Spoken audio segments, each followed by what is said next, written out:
ఈనాటి మీడియా మిత్రులకి భారతీయ మజ్దూర్ సంఘ్ తెలంగాణ రాష్ట్ర శాఖ తరఫున స్వాగతం సుస్వాగతం పలుకుతూ వేదిక మీద ఉన్న పెద్దల్ని పరిచయం చేస్తాను. మీరు కలాల్ శ్రీనివాస్ గారు రాష్ట్ర అధ్యక్షులు, మా రవీంద్ర హింటే గారు జాతీయ ప్రధాన కార్యదర్శి మరియు ఈఎస్ఐసి అడ్వైజరీ మెంబర్, అలాగే అటుపక్క ఉన్నవారు తూర్పు రామరెడ్డి గారు బిఎంఎస్ తెలంగాణ రాష్ట్ర ప్రధాన కార్యదర్శి. ఈనాటి ఈ పత్రికా సమావేశాన్ని ప్రారంభించాల్సిందిగా हमारे जो अखिल भारतीय महामंत्री है भारतीय मजदूर संघ का श्रीमान रविंद्र हिंटे जी से अनुरोध करते हैं। सभी पत्रकार भाइयों, इलेक्ट्रॉनिक मीडिया, सोशल मीडिया, सभी से आए हुए मेरे सारे भाइयों को मेरा नमस्कार। आप वृत्तपत्र के और मीडिया के सारे जो मेरे बंधु है, उनकी वजह से ही भारतीय मजदूर संघ ने किया हुआ कार्य जो है वो समाज के सामने आता है, और ये समाज के सामने अच्छा कार्य लाने का जिम्मेदारी भी आपकी है और वो आप बखूबी निभाते हो। इसके लिए मैं पहले आपको शतशः धन्यवाद देना चाहता हूँ। भारतीय मजदूर संघ की स्थापना 23 जुलाई 1955 को हुई और 1955 का होने के पश्चात उस वक्त हमारे पास ना कोई संगठना थी, ना कोष था, ना महासंघ था, ना कोई प्रदेश की कार्य था। फिर भी उस वक्त हमने पूरे ऑल इंडिया लेवल पर संगठना तैयार की। उसका नतीजा आज यह है कि हमारे पास 31 प्रदेशों में कार्य है, 40 महासंघ है, 5866 संगठनाएं हैं और करीब 4 करोड़ के आसपास हमारी सदस्य संख्या है। जो अन्याय अत्याचार हो रहा है उसके लिए भारतीय मजदूर संघ कटिबद्ध है कि वो उनके अन्याय के खिलाफ आवाज उठाए। भारतीय मजदूर संघ एक ऐसा आदर्श मजदूर संघ है कि जो किसी भी राजनीतिक पार्टी से अपना संबंध नहीं रखता, पूरी तरह से कामगारों से ही कामगारों का नेतृत्व करता है और कामगार ही इसका नेतृत्व करते हुए कार्य को आगे बढ़ाते हैं। भारतीय मजदूर संघ का अखिल भारतीय अधिवेशन गए अप्रैल में 2023 के अप्रैल माह में पटना में संपन्न हुआ और करीब 2500 प्रतिनिधि वहाँ पर अधिवेशन में प्रमुख प्रतिनिधि उपस्थित थे। और उसी अधिवेशन में हमने सोशल सिक्योरिटी, मिनिमम वेजेस की जगह लिविंग वेजेस यह मांग की है, क्योंकि मिनिमम वेजेस की मांग करते करते आज देश की सारी संगठनाएं करीब 75 साल से यह मांग कर रही है, लेकिन सरकार वो भी ठीक से दे नहीं पा रही है।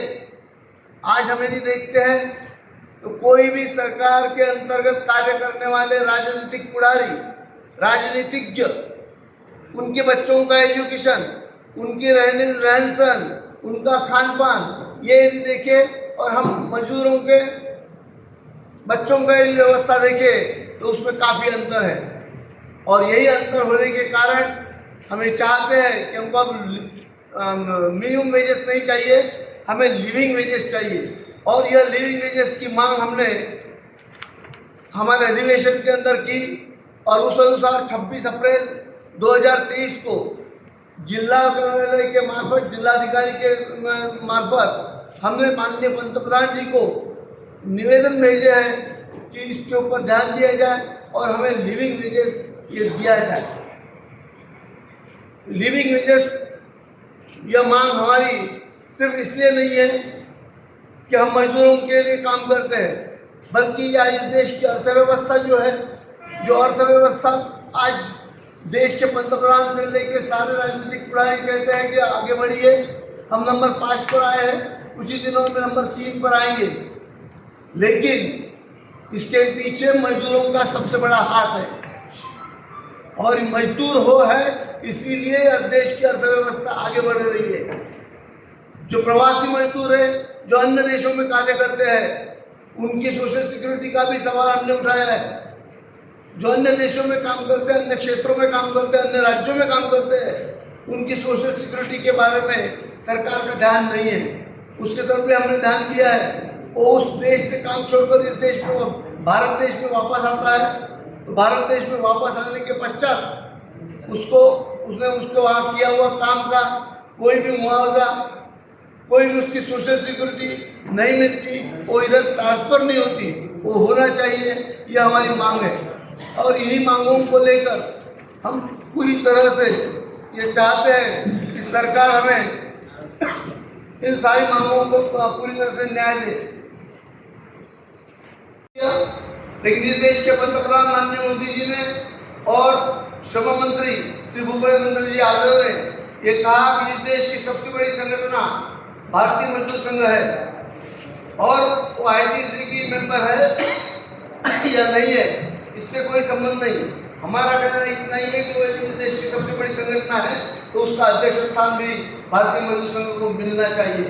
और उसी के अंतर्गत यह कार्य करते हुए भारतीय मजदूर संघ ने अपना जो कार्य है उसकी बखूबी दिखाया। L20 के अंतर्गत उन्होंने मार्च माह में इंसेप्शन और जून माह में समिट का प्रोग्राम किया। उसके अंतर्गत 11 उन्होंने ट्राईपार्टाइट इवेंट्स भी लिए, हमने 11 ट्राईपार्टाइट इवेंट्स भी लिए, और करीब 700 के करीब जन भागीदारी प्रोग्राम हमने पूरे देश भर में लिए, और देश की जनता को हमने ये बताने का कार्य किया।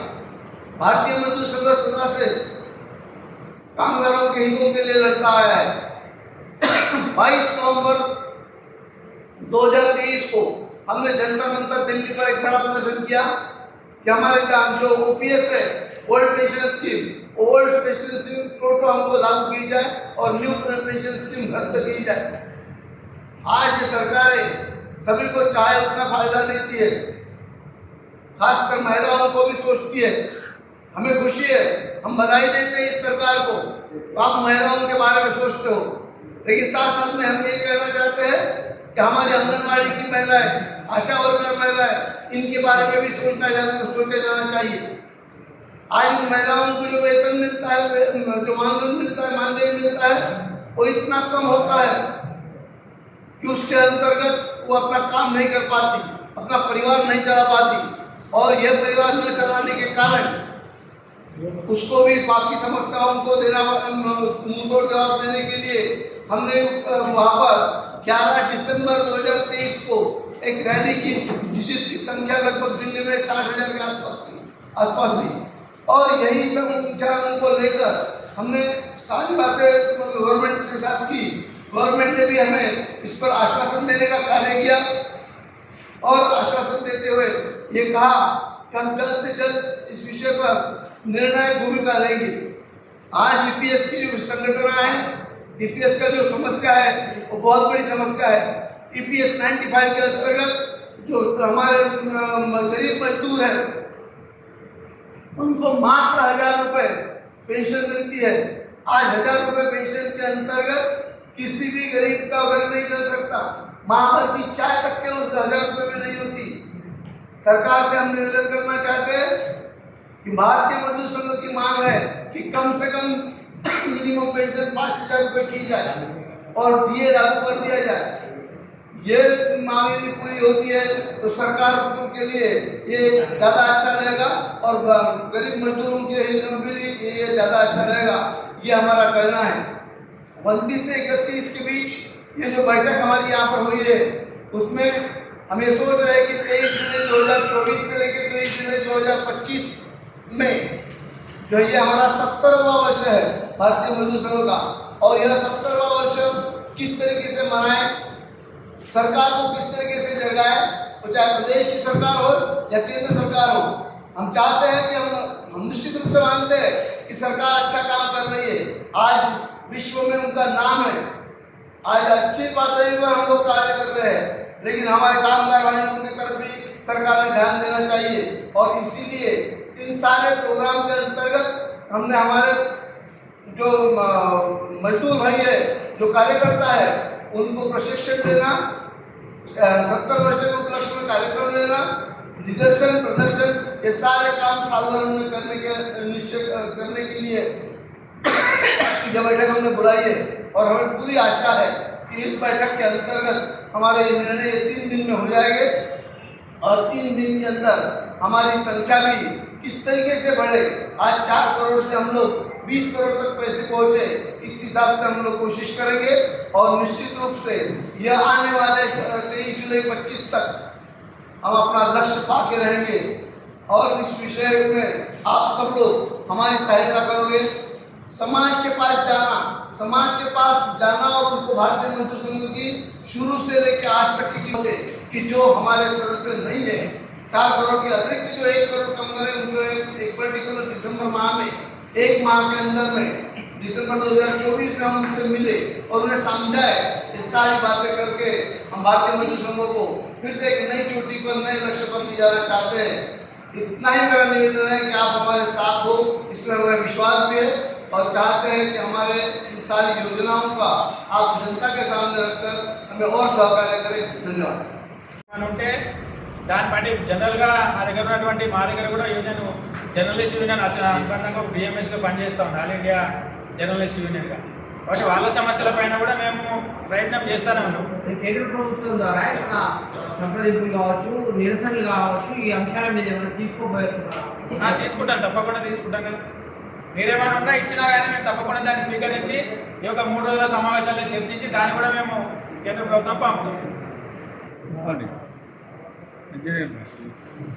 బస్ పాస్ ఉన్నది కానీ మొత్తం కేంద్ర ప్రభుత్వం రైలు పాస్ లేదు. అదే రైల్వే పాసులు క్యాన్సిల్ అయినాయి. క్యాన్సర్